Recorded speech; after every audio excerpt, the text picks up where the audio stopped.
स्वामी समर्थांचं नाम हे जपण्यासाठी आहे आणि जपण्यासाठीही आहे.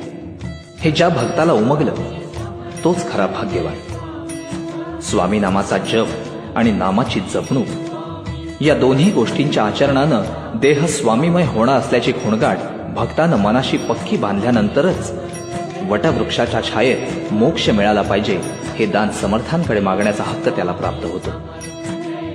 विकारांमुळे मनात उठणाऱ्या वादळाला शांत करण्याचं सामर्थ्य केवळ भगवंताच्या कृपा प्रसादातच आहे. यावर विश्वास असणारा भक्त पाणावलेल्या नेत्रांनी म्हणू लागतो, स्वामी स्वामी जपता मनी मी, देह स्वामीमय व्हावा, वटवृक्षाच्या छायेतच मज ऐसा मोक्ष मिळावा.